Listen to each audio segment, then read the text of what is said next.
Victoria a la luz de Cristo es el tema del sermón que este día Iglesia Bautista Betel comparte con usted. Predicación a cargo del pastor Felipe Alvarado. Todos supimos del terrible incidente, de la escena que dio vueltas al mundo. Quizá usted no la vio, pero la mayoría, supongo yo que sí, en donde aparece en la televisión un niño prácticamente ahogado en las playas del mar Mediterráneo. Fue una escena terrible, tanto así que llegó, pues fue lo único que sentó en realidad a ponerle atención a las Naciones Unidas al conflicto que se está viviendo en Siria. Y fue por ello que Alemania también, ya tomó en serio el asunto y empezaron a abrir las fronteras. Alemania, Italia, Inglaterra, España, para poder aceptar a toda esa gente que está sufriendo en aquellos lugares. Todo por el conflicto de dos sectas, un conflicto milenario que tiene su origen en la muerte de Mahoma, y que hoy podemos estar viviendo todo el mundo. No podemos decir que no nos está afectando a todo el mundo, y seguramente en nuestro país lo vamos a ver más acentuadamente, porque ya se está hablando de que también nosotros quizá podamos aceptar ciertas personas de allá. La Biblia habla de esto y de muchas otras cosas, hermanos, que se están pasando en la actualidad. La Biblia habla de guerras, habla del fin, habla del surgimiento de un anticristo, habla de la paz entre Palestina e Israel, habla del derrocamiento y destrucción de las naciones. Y parece que cuando nosotros revisamos la palabra de Dios, encontramos en muchos pasajes de la Escritura palabras que se repiten constantemente, como batallas, como soldados, como ejércitos, cuestiones bélicas, para describir, hermanos, no solamente batallas físicas, sino también batallas espirituales que nosotros libramos todo el tiempo. Lo que sí es cierto, amados hermanos, es que hay una guerra total y absolutamente declarada en contra de nosotros, por el mundo, por la carne, por Satanás, en el mismísimo momento en que tú y yo aceptamos a Cristo como Señor y Salvador personal. Sin embargo, el hecho de que usted a veces no vea esas batallas físicas, lo cierto es que sí las está librando en un plano espiritual, en un plano invisible, en un plano que no se ve, y parece que las batallas no son fáciles, sino muchas veces son batallas que se libran en el corazón del hombre. Son batallas que libramos todos los días en el pensamiento, son batallas que libramos todos los días en nuestras decisiones, son batallas que libramos cuando se pierde la fe, cuando se cae uno, cuando uno se derriba por el problema. Son batallas que no se ven, a lo mejor físicamente, pero que estamos librando en nuestros corazones todo el tiempo. Por eso el apóstol Pablo enfáticamente le dice a Timoteo: pelea la buena batalla de la fe, echa mano de la vida eterna, la cual asimismo fuiste llamado, habiendo hecho la buena profesión delante de muchos testigos. Esta mañana, mis amados hermanos, Josué nos va a enseñar la palabra de Dios acerca de esta gran batalla que se está librando en nuestro corazón, en nuestra vida, y que es mi oración y la voluntad de Dios es que usted y yo podamos librar estas batallas de la manera más inteligente, de la manera mejor que la Biblia establece acerca de cómo hacerle frente a ese problema que yo sé que tiene, hermano, porque yo lo tengo también, y creo que todos tenemos problemas, y es momento de tomar cartas en el asunto y afrontarlos de una manera inteligente, de acuerdo a la voluntad de Dios. Les voy a llevar a Josué capítulo 10 y vamos a leer rápidamente porque es un capítulo muy largo, así es que ustedes me van a perdonar porque me voy a saltar algunos versículos. Espero que me vayan siguiendo. Lo voy a hacer muy rápido porque tengo media hora de tiempo y lo voy a tratar de hacer de la manera más rápida. Dice el capítulo 10: cuando Adonisedec, rey de Jerusalén, oyó que Josué había tomado Ai y que le había asolado, como había hecho con Jericó y a su rey, así hizo a Ai y a su rey, y que los moradores de Gabaón habían hecho paz con los israelitas y que estaban entre ellos, tuvo gran temor, porque Gabaón era una gran ciudad, como una de las ciudades más reales y mayor que hay, y todos sus hombres eran fuertes. Por lo cual Adonisedec, rey de Jerusalén, envió a Joam, rey de Hebrón, a Piream, rey de Jarmur, a Jafía, rey de Laquis, y a Debir, rey de Eglón, diciendo: subid a mí y ayudadme y combatamos a Gabaón, porque ha hecho paz con Josué y con los hijos de Israel. ¿No acepta el versículo 6? Entonces los moradores de Gabaón enviaron a decir a Josué al campamento de Gilgal: no niegues ayuda a tus siervos, sube prontamente a nosotros para defendernos y ayudarnos. Versículo 8: y dijo Jehová a Josué: no tengas temor de ellos, porque yo los he entregado en tus manos, y ninguno de ellos prevalecerá delante de ti. Versículo 10: y Jehová los llenó de consternación delante de Israel, y los hirió con gran mortandad. Versículo 11: y mientras iban huyendo de los israelitas a la bajada de Bet-Orón, Jehová arrojó desde el cielo grandes piedras sobre ellos hasta Seca, y murieron, y fueron más los que murieron por las piedras del granizo que los hijos de Israel, que los hijos de Israel a espada mataron. Entonces Josué habló a Jehová el día en que Jehová entregó al amorreo, y dijo en presencia de los israelitas: sol, detente en Gabaón, y tu luna en el valle de Ajalón. Versículo 14: y no hubo día como aquel, ni antes ni después de él, habiendo entendido Jehová a la voz del hombre, porque Jehová peleaba por Israel. Versículo 16: y los 5 reyes huyeron y se escondieron en una cueva en Maceda. Versículo 19 dice: entonces Josué, y vosotros no os detengáis, sino seguid a vuestros enemigos y heridles la retaguardia. Versículo 20: y aconteció que cuando Josué y los hijos de Israel acabaron de herirlos con gran mortandad hasta destruirlos, los que quedaron de ellos se metieron en las ciudades fortificadas. Versículo 21: todo el pueblo volvió sano y salvo a Josué al campamento en Maceda. No hubo quien moviese su lengua contra ninguno de los hijos de Israel. Versículo 24: y cuando los hubieron llevado a Josué, llamó Josué a todos los varones de Israel y dijo a los principales de la gente de guerra que había venido a él: acercaos y poned vuestros pies sobre los cuellos de estos reyes. Versículo 25: y Josué les dijo: no temáis ni os atemoricéis, sed fuertes y valientes, porque así hará Jehová a todos vuestros enemigos. Dice versículo 26: y después de esto Josué los hirió y los mató, y los hizo colgar en 5 maderos, y quedaron colgados en los maderos hasta caer la noche.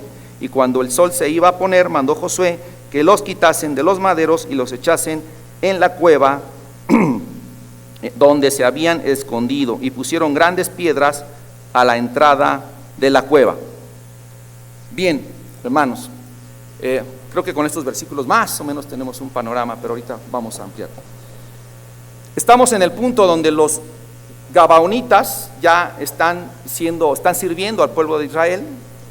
Ya hay una alianza que permitió Josué, lo vimos el sermón pasado, y esta alianza, esta unión, digamos, de uno de los pueblos más fuertes, más estratégicos, más poderosos, que era Gabaón, con Israel y Josué, ¿verdad?, pone nerviosos a todos los demás pueblos que ya se les había predicado, ya se les había dicho, que ya se les había predicado acerca de Dios, y no entendieron por más de 500 años. Alguna ocasión mi hija me preguntó: oye, papá, fíjate que una compañera de mi escuela dice que Dios en el Antiguo Testamento era malo, pero ahora en el Nuevo Testamento es bueno. Esperen. Ya se me secó la boca. Y bueno, ¿esto es por qué? Pues porque dice: en el Antiguo Testamento Dios mató a mucha gente, y en el Nuevo Jesús perdonó a mucha gente. El asunto, hermanos, es que si lo vemos así, pues rápido, pues parecería que sí, ¿verdad? Pero a todos los pueblos a los que Jerusalén y Josué derrotó, ya se les había advertido durante muchos años que atendieran a la palabra de Dios. Sin embargo, fueron necios, no entendieron, y Dios tuvo que pues derribar, arrasar con todo la inmundicia que había en aquellos pueblos. Pero cuando este rey Adonisec ve que hay una unión poderosa, se pone nervioso y empieza a hacer una alianza con otros 5 reyes más, y los manda a combatir precisamente a Gabaón, para derribando Gabaón será más débil Israel y Josué. Y esto me lleva a la mente, cuando una iglesia es unida, cuando una iglesia trabaja en conjunto, cuando es unida en Cristo, es mucho más poderosa que cuando está dividida. Y Satanás va a atacar más fuerte a una iglesia unida. Dividida, pues ya la tiene en sus manos, porque ya dividió a los hermanos. Pero cuando hay una iglesia unida, Satanás va a atacar con todo. Y por eso es cuando necesitamos estar más pendientes de no hacer las cosas que a Dios no le agradan. En el versículo 6 dice que los gabaonitas le dijeron a Josué que no negaran, dice, no niegues ayuda a tus siervos, no niegues la ayuda a nosotros. Y fíjense que a lo mejor ahí a Josué le entró una duda. Estos son los que me mintieron, estos fueron los que me mintieron, fueron los que se disfrazaron, fueron los que simularon, y ahora me están pidiendo ayuda. Pero Josué era un hombre íntegro y que trataba de hacer todo lo que Dios le pidiera, y en ese yo creo que en su corazón perdona a quienes le ofendieron y prepara hombres de guerra, y todos los hombres valientes, dice el versículo 7, y que Josué, dice, subió a Gilgal, él y todo el pueblo de guerra con él, o sea, el pueblo de guerra y todos los hombres valientes. Es decir, yo aquí pensé que eran 2 grupos de élite, ¿no?, de Josué, todo el pueblo de guerra y los hombres valientes. Y esto me lleva a pensar en algunos grupos de élite de guerra que hoy existen, que son fuerzas especiales de élite, y son aquellas mejor entrenadas, mejor capacitadas, y que de incluso un país puede presumir. Están en los lugares donde otros no quieren ir, están en los lugares donde a otros les da miedo arriesgarse, combatir por alguien. Y pudiéramos hablar de algunos, pero por tiempo pudiéramos hablar de las US Navy, de los SEALs, que su principal fuerza de operaciones es la Armada de destrucción de objetivos clave, reconocimientos especiales, el servicio del Reino Unido, el servicio británico, muy curioso, el Sayaret Matkal, que es la unidad de élite de las fuerzas especiales de Israel. Curiosamente sigue siendo Israel y sigue teniendo una de las fuerzas de élite más poderosas del mundo desde aquellas épocas. Y bueno, la iglesia, amados hermanos, la iglesia también, así como nos lo está enseñando la palabra de Dios, que eran hombres de guerra y hombres valientes. Y la pregunta en esta mañana es: ¿cuántos hombres de guerra y hombres valientes tenemos en la iglesia? ¿Cuál es nuestra fuerza élite, hermanos, en nuestra iglesia bautista Betel? ¿Cuántos se alistan como hombres valientes a predicar la palabra de Dios? ¿Cuántos se alistan como hombres valientes a predicar al vecino, al hermano, al compañero de trabajo?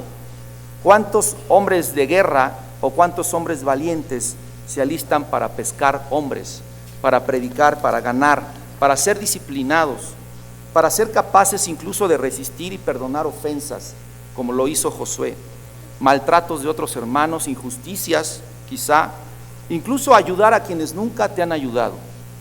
¿Cuántos se alistan y tienen un carácter inquebrantable, que aún no se doblan ante la crisis económica, sin embargo siguen orando y orando y orando?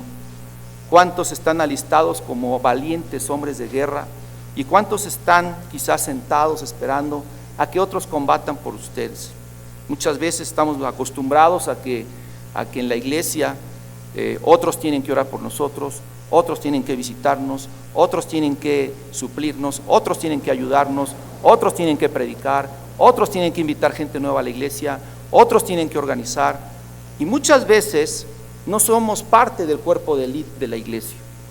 Ahora, no es porque seamos los más capacitados, ni porque seamos los mejores cristianos, sino simplemente es porque esos hombres valientes se alistaron, porque sabían que no tenían las fuerzas para combatir, sabían que no eran capaces de derribar a todos esos pueblos, sabían que no eran capaces de pelear contra 5 reyes. Sin embargo se alistaron y allí estuvieron. Muchos temen perder tiempo, temen perder dinero, temen perder familia o temen perder el trabajo por simplemente alistarse en las fuerzas de élite de Jesucristo, en las fuerzas que el Señor está llamando para que todos combatamos al enemigo que está atacando fuertemente a la iglesia. Hoy en día la iglesia se está confundiendo con sectas, la iglesia de Cristo se está confundiendo con otro tipo de predicaciones, de iglesias que no hablan la verdad de Cristo, que no hablan de la resurrección del Señor, que no hablan de la muerte de Cristo, sino simplemente hablan de moralidad del mundo. Y la iglesia hoy en día se está mezclando con todo esto. Y necesita el Señor que hombres valientes, que hombres de guerra estén alistados para poder predicar la palabra de una manera de poder, no por nuestro poder, sino porque el Señor es poder en nosotros. Por eso nos hace sentido lo que dice Pablo a Timoteo cuando dice: tú sufre pues penalidades como buen soldado de Jesucristo. Ninguno que milita y se enreda en los negocios de la vida a fin de agradar a aquel que lo tomó por soldado. Por eso, mis amados hermanos, esta mañana, si hay algún mensaje de parte del Señor en este precioso capítulo 10 de Josué, es que las batallas son de Dios. El principal protagonista de este capítulo no es Josué, así como lo vimos en el capítulo 9, sino es Dios. Es Dios.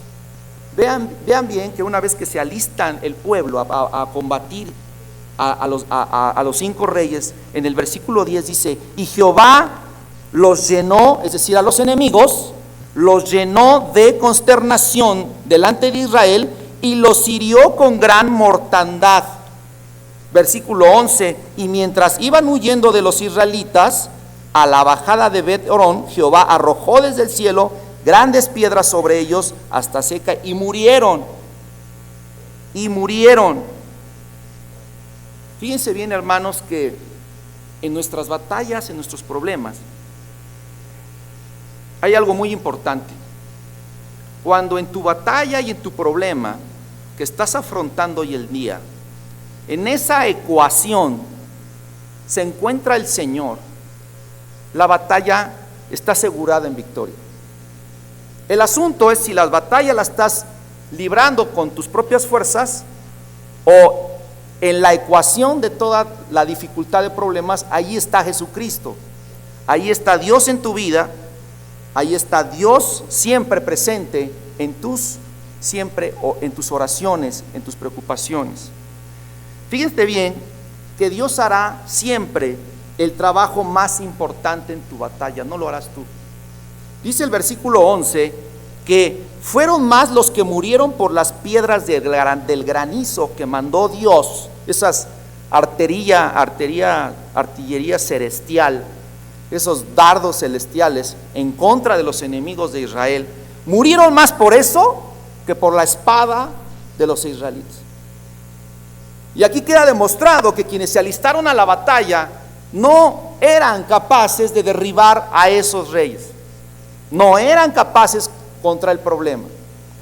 Y si hoy, hermano, amigo que nos acompañas, no reconoces en tu corazón, en tu vida, que tú no eres capaz de resolver ese gran problema, que tú no eres capaz de resolver lo que pasa en tu corazón, que tú no eres capaz de resolver el dejar quizá ese pecado, ese vicio, esa situación, ese rencor en tu vida y que te ha causado tantos problemas, si no reconoces que no puedes, no vas a ganar la batalla.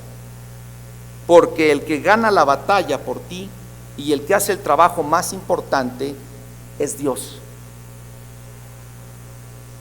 ¿Qué está pidiendo el Señor? Simplemente que te alistes en el ejército del Señor, pero sin ninguna arma tuya, simplemente dándole tu corazón, simplemente entregarle tu vida a Jesucristo, simplemente decirle: Señor, yo no soy nadie, yo soy pecador, aquí estoy, pero estoy alistado. El gran problema, mis amados hermanos, es que nuestra perspectiva es que no me alisto porque no puedo, que no me alisto porque no soy capaz, que no predico porque no sé, que no le pido perdón a Dios porque tal vez no me perdone lo que yo hice en el pasado, que tal vez no voy y perdono a mi hermano porque no voy a soportar lo que me hizo y no lo voy a soportar en el futuro. Parece que este gigante contra el que luchas, contra el que te desvelas, contra el que oras, el que te quita el sueño, el que te quita el hambre, el que te hace pasar corajes, el que no te deja estar en paz, el que te tiene nervioso, ese gigante, ese rey con el cual estás peleando, ¿verdad? Parece que tú dices, no soy capaz, y entonces no te alistas. No te alistas. ¿No les ha pasado alguna vez en su vida? Yo creo que sí, porque a todos los cristianos nos ha pasado.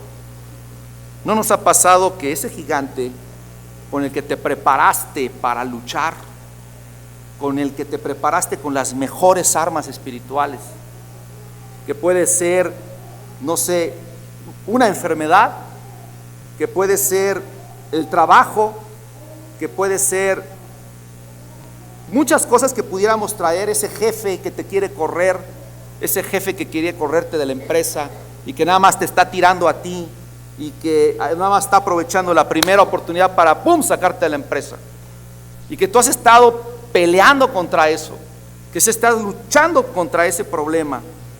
¿No te ha pasado que de repente te preparas, pasan 2, 3 días, una semana, un mes, y de repente ya se fue el problema, ya no está? Parece que como si nos hubiera costado muy poco trabajo resolver el problema.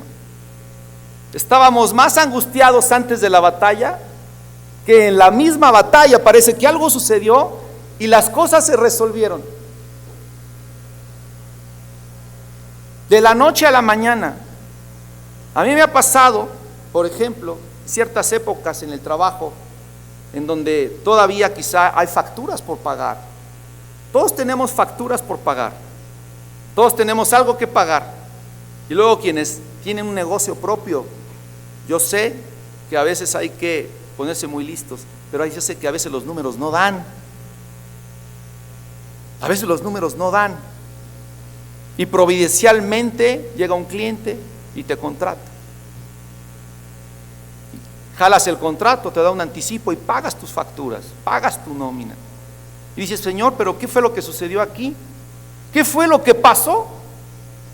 O recibes esa noticia de que tal vez estás enfermo de una enfermedad terminal y de buenas a primeras el médico viene con una noticia de que no era lo que a ti te estaba sucediendo, no era para ti, que no era tu problema, o que a lo mejor sí lo era, pero ya no lo es.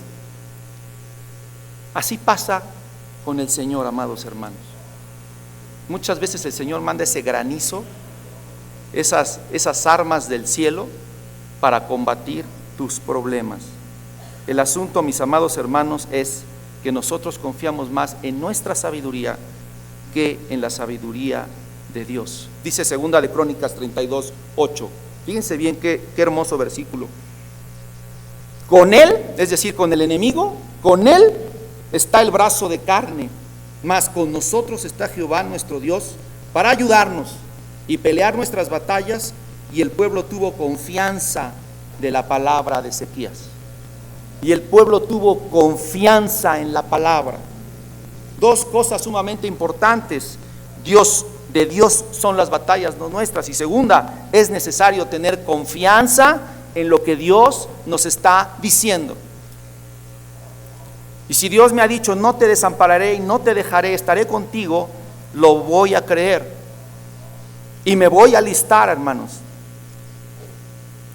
¿Qué está usted haciendo esta mañana contra esas peleas, contra esa coalición de enemigos, contra ese racimo de problemas que a veces se juntan todos en un solo día? ¿Qué estamos haciendo, amados hermanos? ¿Estamos realmente dejando esto en manos de Jesucristo? Porque no nos lo podemos quitar, ni usted ni yo, con una varita mágica. Sin embargo, podemos hacer algo. Podemos hacer algo. Confiar en que el Señor nos está diciendo algo verdadero y real para nuestras vidas. Que no es un cuento, que esto que pasó con Josué del granizo no fue un cuento, sino fue algo que realmente el Señor hizo por un hombre que oró y por un hombre que se puso en las manos del Señor. Por eso, amados hermanos, los milagros siguen existiendo. Los milagros en tu vida seguirán existiendo. Los milagros en nuestras vidas son parte de la vida cristiana. Los milagros no están hechos para Josué, para Moisés, para Pablo, para Timoteo, para Pedro. Están hechos para ti y están hechos para mí. El Señor va a seguir haciendo milagros mientras confiemos en Él. El Señor va a seguir haciendo milagros mientras nosotros confiemos en su palabra. Esta mañana, ¿qué tanto trabajo te está costando confiar en la palabra de Dios? En el versículo 12 y 16 dice que Josué habló a Jehová y a él le convenía que todavía hubiera luz para seguir combatiendo y derrotar a sus enemigos. Y Josué le dice, se dirige primero a Jehová diciéndole: Sol, detente en Gabaón, y tú, luna, en el valle de Ajalón. Pero dice la Biblia algo bien interesante. Dice que Josué habló a Jehová. No le dijo al sol: a ver, sol, ya detente. Sino a quien se estaba dirigiendo era a Dios. Fíjense bien, es algo bien importante. ¿Tú puedes pedirle un milagro al Señor? Sí, pero siempre dirigido a su voluntad, a Él que hace los milagros, y no a un médico, no a un pastor, no a un maestro de escuela dominical, no a un amigo. Amigo, hazme un milagro, préstame 10,000 pesos. Hazme un milagro porque mañana tengo que pagar la renta. Y bueno, el amigo buena onda pues le presta los 10,000 pesos, no hay problema. Pero hay hermanos que se la pasan pidiendo milagros a los otros hermanos, no a Dios. ¿Cuándo te vas a dirigir al Señor a pedirle un milagro? Josué se dirigió al Señor y le dijo: Sol, detente, y luna, párate también en el valle de Ajalón. Y Dios lo hace, y otra vez entran las armas celestiales.